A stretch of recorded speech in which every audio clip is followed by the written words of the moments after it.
Pinal, Head, Department of Pathology, Transfusion Medicine, Sam Kambe, Consultant, Pediatric Hematologist, GMC Srinagar. Dr. Fahim Manzoor, Associate Professor, Department of Pathology, Mr. Rasan, Member of Hemophilia Advocacy Society, Punjab.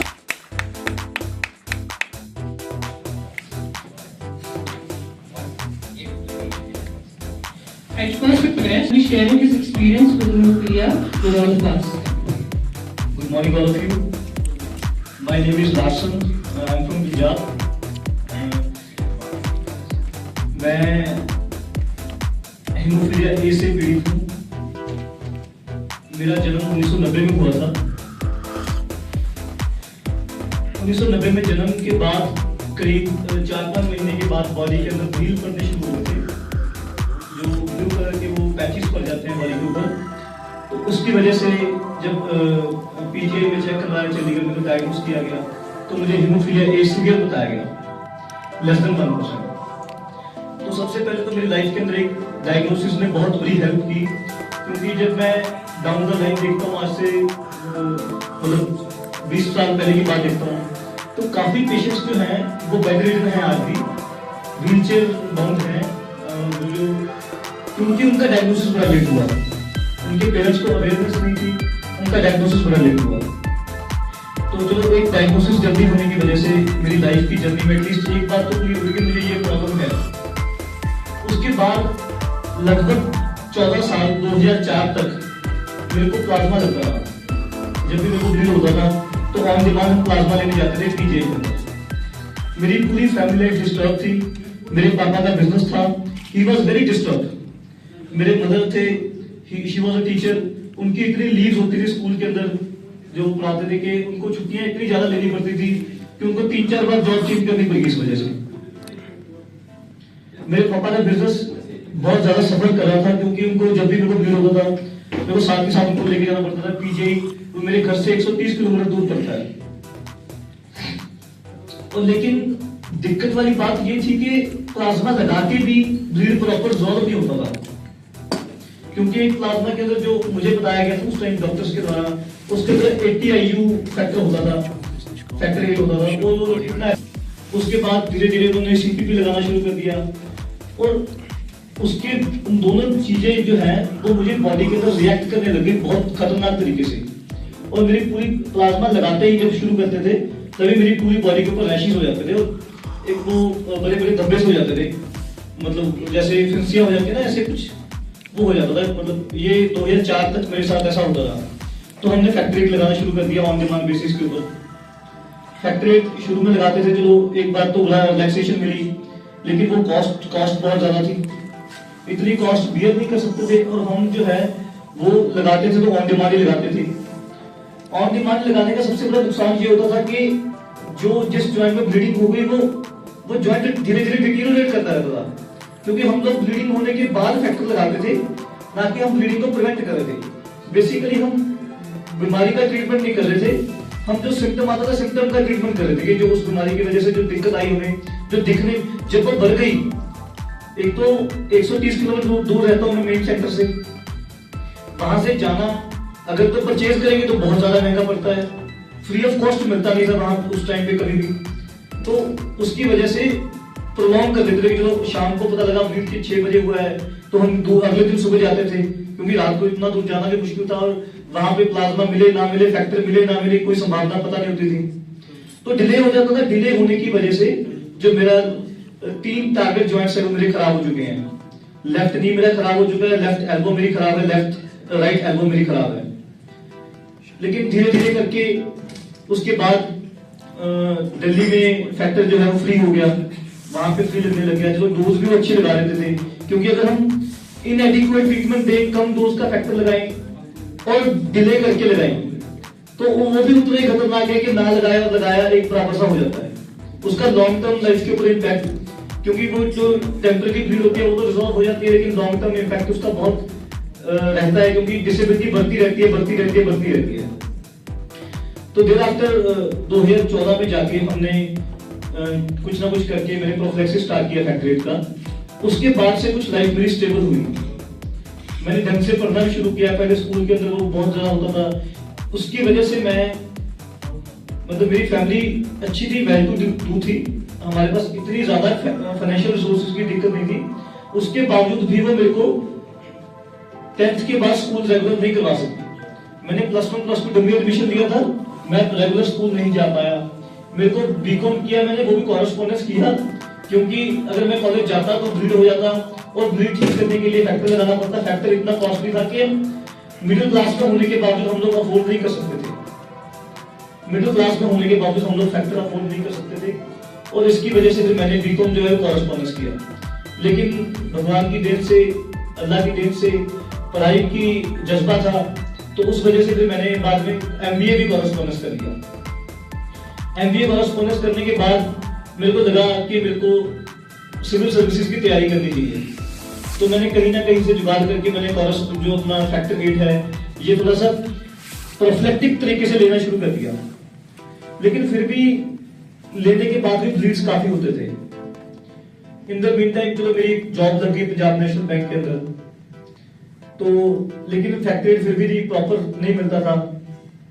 और एक as भी बढ़ती, 1990 born था मैं, तो मेरे को था कि चलो अब 2018 आ गया था कि 28 साल का हो गया, शादी भी करनी है। लेकिन शादी कैसे करूं कि लड़की को क्या बताइए कि भैया हफ्ते में 3 बार फैक्टर लगता है, और 3 बार फैक्टर लगाने के बावजूद भी एक तो मेजर ब्लीड हो जाता है हर महीने।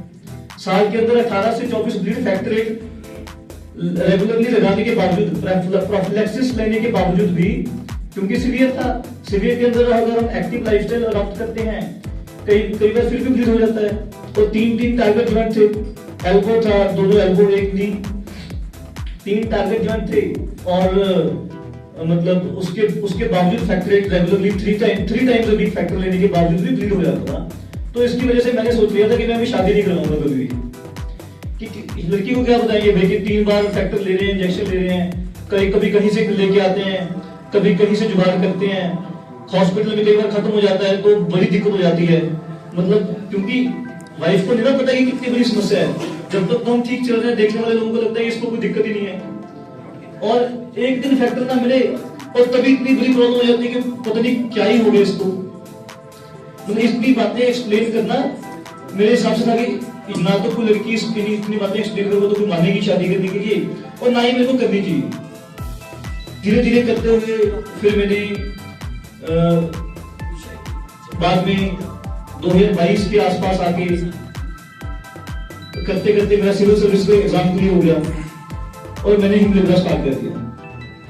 और जिस दिन मैंने हिमलिब्रा स्टार्ट किया, क्योंकि उससे पहले हैबिट थी कि फैक्टर 8 लगाने की, और जब भी कोई पेन सा फील होता था, ब्लीडिंग सी लगती थी, चलो होता था कि फैक्टर 8 लगा लें, और एक महीना ऐसा लगता था कि फिर क्या लगाएं।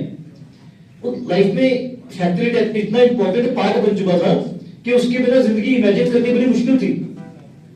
3 टाइम्स अ वीक लगाना होता था, या 4 टाइम, मतलब एवरी अल्टरनेट डे लगाते थे, तो महीने में 15 बार फैक्टर लगाना पड़ता था जिंदगी को ठीक ठाक रखने के लिए, और उसके बावजूद भी ब्लीड हो जाता था। तो जब हिमलिब्रा स्टार्ट किया मैंने, एमसीजुमैब स्टार्ट किया, उसके बाद से लेके आज तक मेरे को 0 ब्लीड है 2 साल से। इतना टेंशन फ्री मैं जिंदगी में कभी नहीं रहा जितना मैं आज हूं। मेरे को लगता है कि अभी नए ड्रग्स भी आ रहे हैं मार्केट के अंदर, और मेरे को बड़ी उम्मीद है कि वो भी इतने ही एफिकेशियस होंगे, ठीक है, और हीमोफिलिक्स की लाइफ के अंदर और भी इंप्रूवमेंट आएगी। और एक खुशी की बात आपको जो मेरी लाइफ की बताना चाहता हूँ कि जब मैंने हिमलिब्रा स्टार्ट किया तो मेरे को लगा कि हाँ भाई, अब मैं एक अच्छी नॉर्मल लाइफ जीने के काबिल बन चुका हूँ। अब मैं खुद को पेशेंट नहीं समझता, अब मैं खुद को पर्सन विद हीमोफीलिया समझता। जो डॉक्टर शेख बिलाल ने हम कल हमें बताया कि you are not patients, you are persons with haemophilia, तो वो बात मेरे को सबसे पहली बात तब फील हुई जब मैंने हिमलिब्रा स्टार्ट किया, एमसीजुमैब स्टार्ट किया। उसके 1-1.5 महीने के बाद मेरे को फील होना शुरू हुआ, जब मेरे को पता चला कि भाई अब ब्लीड हो ही नहीं रहा। और इसके बीच में बहुत मेरा कार एक्सीडेंट हुआ, बहुत खतरनाक। It was a very major accident. और मेजर एक्सीडेंट के बाद जब मेरे को कार से निकाला गया तो इतना खून बह रहा था मेरे मतलब नाक से, और टांगों के ऊपर बड़ी इंजरी लगी हुई थी और कार जो थी टोटल डैमेज हो चुकी थी। उसके बाद मेरे को हॉस्पिटल लेके गए। मेरे को खाली उन्होंने एक डोज दिया 4000 IU फैक्टर रेट का, मतलब 50 IU पर kg फैक्टर रेट मेरे को एक डोज दिया और उसके बाद ब्लीड बंद हो गया।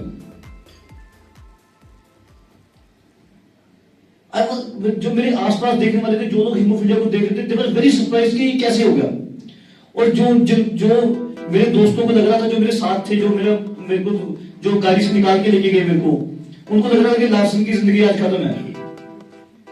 इतना ब्लीड हो रहा था और हीमोफीलिया है, तो मतलब जब वो 8 घंटे के बाद मेरा ब्लीडिंग रुक चुका था बिल्कुल, और मेरे को डॉक्टर ने डिस्चार्ज कर दिया। सीटी स्कैन किया, आईसी ब्लीड नहीं था, जो बाकी बाहर का ब्लीड था, वो जो लेग के ऊपर ब्लीड हुआ, जो चोटें लगी, वो बोले कि अपने आप ब्लीड हो जाएगी, और मुझे एग्जैक्टली 8 घंटे के बाद उन्होंने डिस्चार्ज कर दिया। तो ये है मेरी लाइफ की जर्नी जो मेरे को आपसे शेयर किया मैंने आपसे, और मेरे को उम्मीद है कि जितना अच्छा जीवन मैं आजकल बिता पा रहा हूँ, कि ये इतना अच्छा जीवन सभी को मिले। और इसमें एक बात रह गई बीच में, तो हिमोफीलिया स्टार्ट होने के बाद 6 महीने के बाद मैंने शादी भी कर ली, और अभी 3 महीने पहले मेरे पास बेटा हुआ है। एंड जो फीलिंग मेरे को एक बार हिमोफीलिया स्टार्ट करने के बाद आई थी कि भाई कि मैं बिल्कुल नॉर्मल इंसान हूँ, I am a person with haemophilia, वो हिमोफीलिया वाली फीलिंग दिल से निकल चुकी है। अब ऐसा होता है कि अब हम एक नई उड़ान भरने का समय आ गया है, जो मेरे को लगता है कि मैं और ऊंची उड़ान भर सकता हूँ। Thank you. Much more success in joint life. I present memento to Mr. Larson.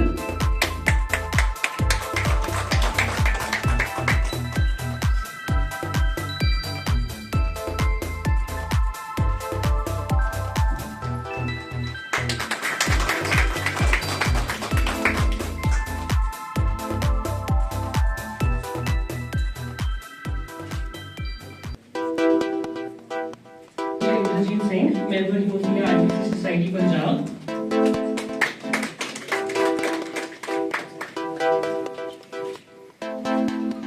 Mr. Shakti Sharma, member Hemophilia Advocacy Society Punjab.